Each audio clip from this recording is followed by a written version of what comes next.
सभी को मेरा नमस्कार। आज हम देखेंगे हिंदी साहित्य के प्रमुख रेखा चित्र एवं संस्मरण जो हमारे टीजीटी, पीजीटी और नेट जीआरएफ के लिए बहुत ही महत्वपूर्ण हैं। जो भी एनवीएस में वैकेंसी है उसके लिए बहुत महत्वपूर्ण है। तो हम किस प्रकार से उनके लेखक और उनकी कृति को कैसे याद करेंगे, ये संस्मरण है सभी और रेखा चित्र हैं। तो ये हमारे टोटल 18 हैं जो बहुत महत्वपूर्ण है परीक्षा की दृष्टि से। तो नंबर 1 है हमारा पदम सिंह शर्मा कमलेश। पदम सिंह शर्मा कमलेश जो इनके नाम से ही पता चलता है पदम से, तो ये पदम पराग। दूसरा हमारा पंडित बनारसी दास चतुर्वेदी। अब देखिए चतुर्वेदी के नाम से पता चल रहा है कि चतुर, तो चतुर इंसान वही होगा जिसको हर चीज़ संस्मरण मतलब याद रहता है। ठीक है, वो कैसे याद रहता है, उनको ऐसा संस्मरण जैसे अपने आराध्य को याद रखते हैं। उनको हमेशा आराध्य को ऐसे याद रखते हैं जैसे कि अपने उनके दिल में, दिमाग में एक रेखा चित्र बना लेते हैं अपने आराध्य के। और अपने आराध्य तक जाने के लिए वो क्या करते हैं, किस सेतु बंध का माध्यम यूज़ करते हैं, संस्मरण का वो यूज़ करते हैं। उनको अपने आराध्य को चित्र अपने दिमाग को मस्तिष्क बनाने का, ठीक है, सेतु बंध का जो इस्तेमाल करते हैं वो हमारे संस्मरण का उपयोग करते हैं। ठीक है, और अपने आराध्य को कैसे देखते हैं, वो अपने रेखा चित्र के माध्यम से दिल और मस्तिष्क में वो देखते हैं। तो हम इस प्रकार से याद कर लेंगे पंडित बनारसी दास चतुर्वेदी, जिसमें हमारे रहेंगे संस्मरण। वो संस्मरण करते हैं कैसे, अपने आराध्य को कैसे देखते हैं, एक रेखा चित्र बनाते हैं। और किसके माध्यम से, कौन सा सेतुबद्ध बनाते हैं वो, तो वो बनाते हैं संस्मरण का। अगला हमारे पंडित श्री राम शर्मा, जिसमें देखिए हम श्री राम को देखेंगे। श्री राम जी के जैसे कि श्री राम जी का जो जंगल था बहुत ही अनोखा था, जिसमें जंगल के जीव थे। वो कैसे थे, वो कैसे जीते थे, वो अलग, जैसे कि उन जो जंगल के जीव बहुत अलग ही तरीके से जीते थे। जैसे कैसे जीते थे, जैसे लगता था उनकी जो जंगल के जीव थे, ऐसा लगता था कि वो प्रतिमा है। वो कैसे लगती प्रतिमा, मूर्ति है, वो कैसे बोलती मूर्ति हैं। जो श्री राम जी का जो जंगल के जीव थे वो कैसे जीव थे, कैसे लगते थे, जीते थे, जैसे लगता था कि प्रतिमा है। वो प्रतिमा कैसे बोलती प्रतिमा है। तो हम इस प्रकार से इनको याद करेंगे। महादेव वर्मा जी की, जो हमारी महादेव वर्मा जी की जो संस्मरण है हमारे, जिसमें अतीत के चलचित्र, स्मृति की रेखाएं और पथ के साथी मेरा परिवार। इसमें आप देखेंगे हमारे जो महादेव वर्मा जी हैं, अतीत के चलचित्र, इसमें देखिए हमारी बहुत महत्वपूर्ण है परीक्षा की दृष्टि से। क्योंकि अब देखिए महादेव में बहुत ही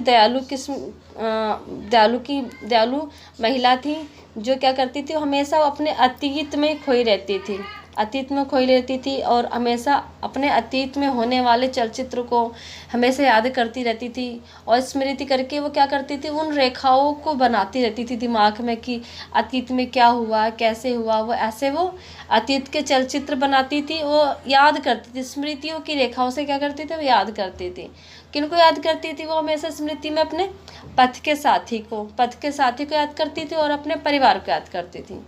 ठीक है, तो हम इस प्रकार से याद करेंगे। अगला है हमारा राम वृक्ष बेनीपुरी, जिसमें हमारे माटी की मूर्तें और लाल तारा, गेहूं और गुलाब।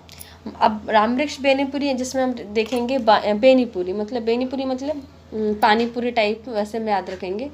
जो राम वृक्ष जी थे वो कैसे पानीपुरी खाते थे, वो माटी की पानीपुरी खाते थे। और कैसे खाते थे, उसमें लाल जैसे रंग भरा होता था वो खाते थे। ठीक है, और जब लाल रंग होता था तो जब वो हमारी जब पूरी बनती है, किसकी बनती है, गेहूं की बनती है, तो वो जब गेहूं होगा वो भी लाल जैसा होगा, गुलाब जैसा होगा। ठीक है, तो हम इस प्रकार से याद कर लेंगे राम वृक्ष बेनीपुरी के।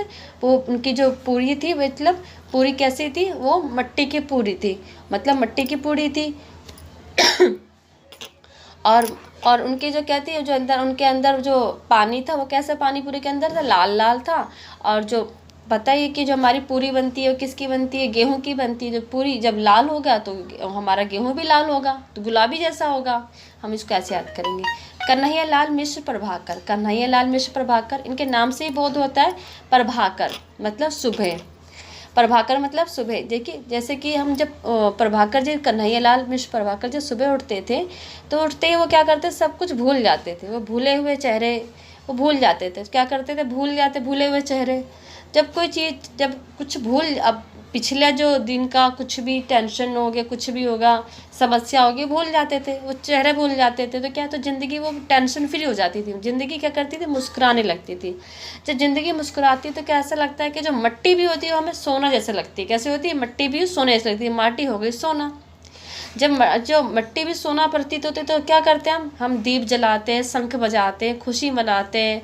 तो हम ऐसे संस्मरण वो हमेशा, अब आज जब शाम होते होते क्या करते थे, फिर वो संस्मरण करते थे, सोचते थे कि मतलब अगले दिन क्या होगा, कैसे होगा, ठीक है, मैं याद रखूँगा कि नहीं रखूँगा। तो वो शाम तक वो संस्मरण करने लगते थे। हम इसको ऐसे याद रखेंगे। अगला है हमारा प्रोफेसर प्रकाश चंद्र गुप्ता। प्रोफेसर प्रकाश चंद्र गुप्ता। अब देखेंगे इसमें हम प्रकाश से याद रखेंगे। कैसे याद रखेंगे हम, प्रकाश, प्रकाश जिसमें देखिए जो अब हमारा जो प्रकाश बनता है, अब इसमें आप देखेंगे रेखा चित्र तीन लेखकों ने रेखा चित्र लिखा है, जिसमें हमारे पंडित बनारसी दास जी ने भी रेखा चित्र लिखा है, प्रकाश चंद्र जी ने भी हमारे रेखा चित्र लिखा हुआ है, और हमारा नीचे देखेंगे 17 नंबर पे डॉक्टर प्रेम नारायण टंडन ने भी रेखा चित्र लिखा हुआ है।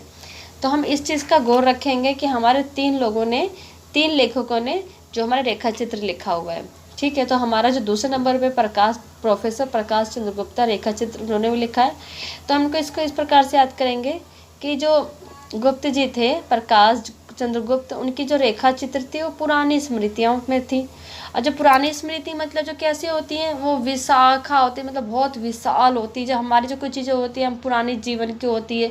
अब देखोगे तो भंडारा होता है स्मृतियों का, विशाख मतलब विशाल, विशाखा मतलब विशाल भंडारा होता है दिमाग के अंदर। ठीक है, तो हम इस प्रकार से याद रखेंगे प्रकाश चंद्र गुप्त जी का। ठीक, अगला है आचार्य, ठीक है, विनय मोहन शर्मा। अब देखेंगे इसमें विनय मोहन शर्मा, तो आचार्य विनय मोहन, तो इसमें मोहन रखेंगे हम याद।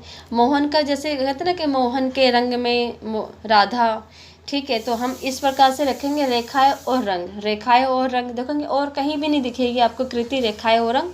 तो हम इसलिए मोहन का जब भी आएगा याद रखेंगे तो रंग आ जाएगा। तो हम रेखाएं और रंग, तो हमारे आचार्य विनय मोहन हमारे आएंगे रेखाएं और रंग। ठीक है, तो हमने ये ट्रिक से याद किया है। अगर आपको इसमें किसी प्रकार का है तो मैंने कोशिश की है समझाने की। अगर किसी को इस प्रकार से किसी के नाम को लेके कोई परेशानी है तो इसलिए मैं क्षमा प्रार्थी हूँ। मैं खाली समझाने के लिए आपको ये कृतियों के बारे में बताना चाहती थी। आपको ये मेरा संस्मरण और रेखा चित्र बताने में कैसा लगा और आपको ये ट्रिक कैसी लगी, आप मुझे कमेंट करके बताएं। अगर आपको पसंद आए तो लाइक एंड सब्सक्राइब करें। आपका बहुत बहुत धन्यवाद। आपका दिन शुभ हो। Thank you.